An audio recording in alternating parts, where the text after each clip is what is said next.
Welcome back to Coin Mojo. Went to the bank today and got my 3 standard boxes. One at one bank, 2 at another. Begged for some quarters. I got $10 or $100 worth. I could see right off that there was some good ones in there. I got a couple rolls of dimes. Have a proof ender here. We're going to find out what that is later in the video. So in the $50 boxes, the first box produced nothing but a couple damaged coins. The second 2 boxes was chock full of mid-80s coins in AU condition, as well as multiple Cameo Proof coins. There was an ender there you just saw. Every roll had something in it. I didn't get any silver, but I did find plenty of keepers. I would say that this was somewhat of a pretty good hunt. In the quarters, I did manage to pull the 2021 Washington Crossing the Delaware. I got some Philadelphia mints, only a handful of those. The bulk of them were from Denver. But some of these are in very good condition. I'm sure I can find 1 or 2 that I can put in a flip. But yeah, they look really cool. I kind of like the throwback on the Washington. And Crossing the Delaware is a breakaway from the ring around the reverse.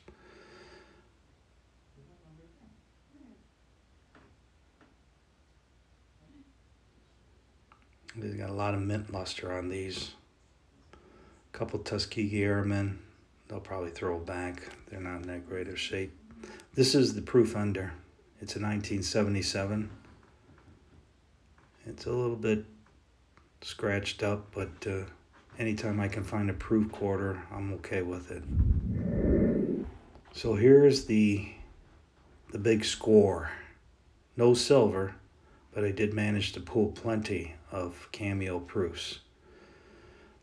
This proof coin, though, out of the bunch, they were all basically from 1980 to 1989, and with the exception of this 2003. In addition, I got another one of these double stamped Kennedy presidential commemoratives. It's double stamped 1960-1980. I get those pretty frequently.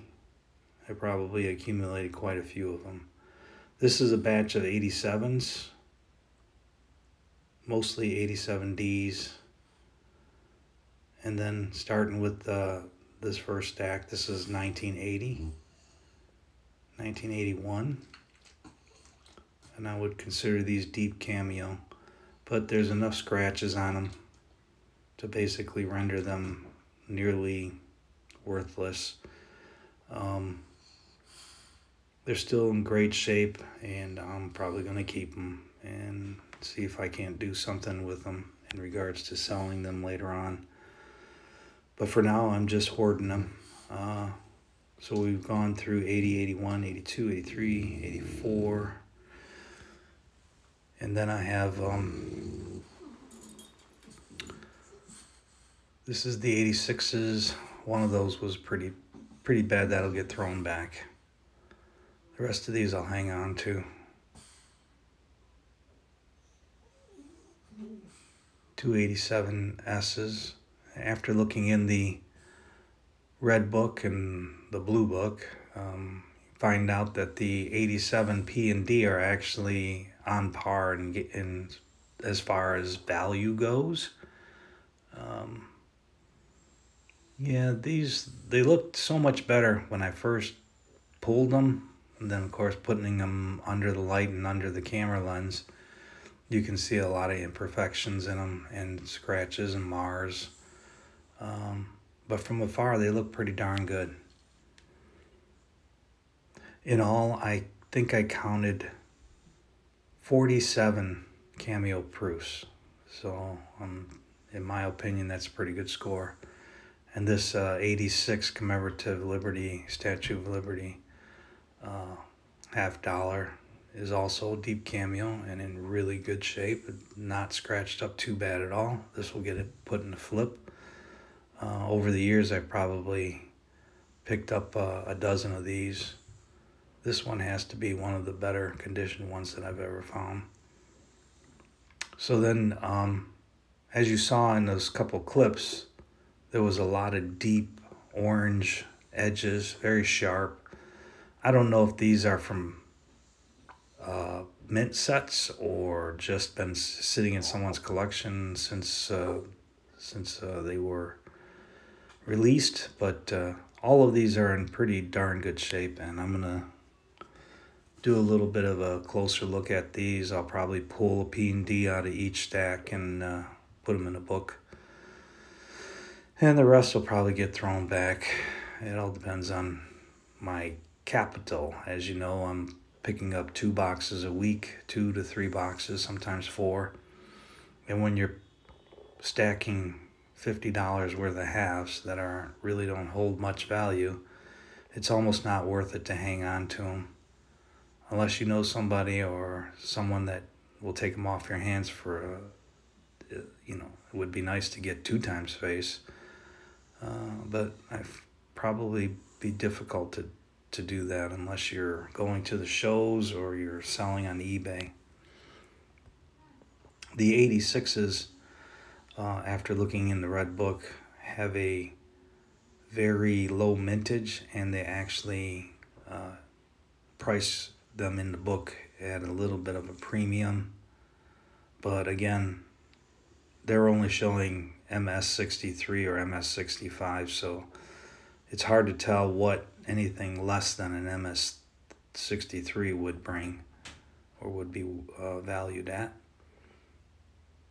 But they all are in pretty darn good shape, and so I pulled them aside for the video. In addition, I had a couple NFCs from 2010, which is also low mintage. All right, so here's the blue book. It shows basically Cameo Proofs or Proof at about $1 or $2.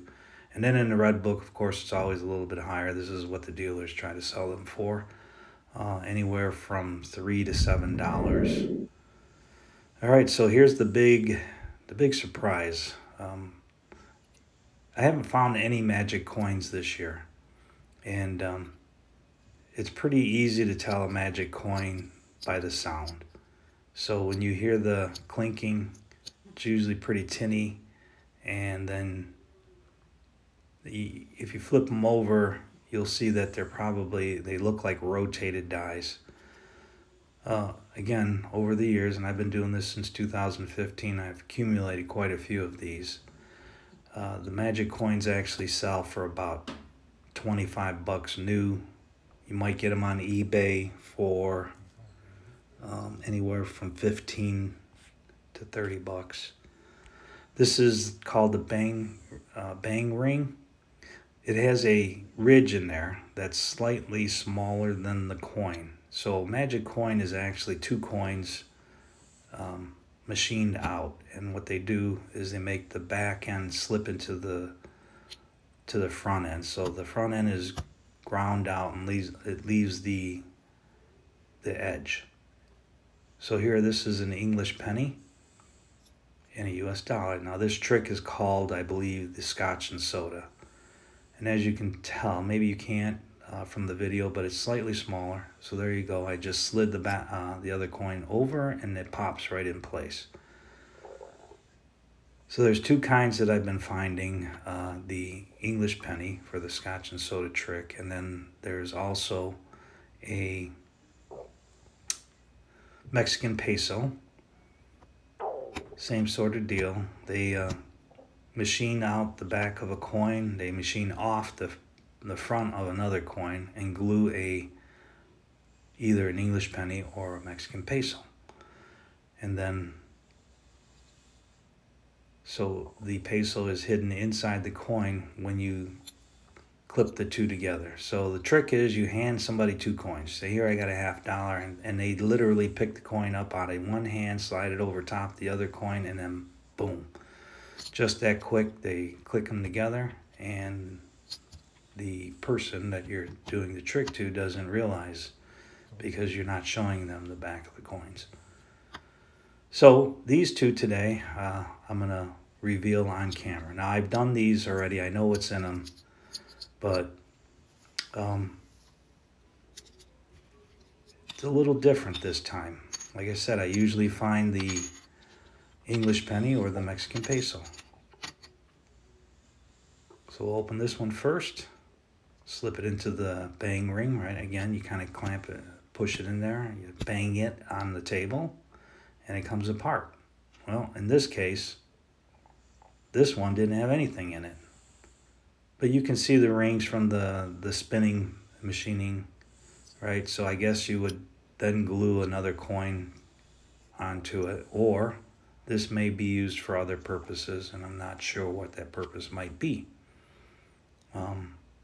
I've read, the first time I found a magic coin, I thought it was some kind of a weird thing, and I looked it up on the internet back in 2015, and I found a story about a young man who, a paper boy, who when he collected his money, this is like 1956, he actually realized that there was something different about the coin, and he toyed with it until he figured out how to open it, and inside that coin was a microchip, or not a microchip, but microfilm.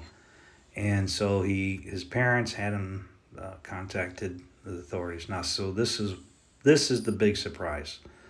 There's actually an SD card, 16 gigabyte, and this is the first time this has ever happened to me. And I actually took it and plugged it in. There's a device that you can slide this into and then plug it into your computer like a flash drive, and open the files up. So I did that, and as you can see, it's very thin, so it fits inside the coin very well, and you would never notice the difference. Like I said, I fully expected to see the one of the English penny or the peso. Not this time. So this is the single only file that was on the SD chip. Now I can tell you, it was a long paragraph with some ramblings that was very radical, and I didn't want to share that with you because of the religious and political overtones. I don't think this is the place for it. So this is a public service announcement here. Again, I think the 2 of my videos I've already called this person out. There's somebody here in Michigan that's using tin snips, and he's putting this little cut in the coins. This doesn't go well in the coin counting machine. You basically ruin the coin, and the coin machine either gets jammed or rejects it. If you like this video, like, subscribe, comment, and share. Hope you enjoyed the video. Come on back. Coin Mojo out.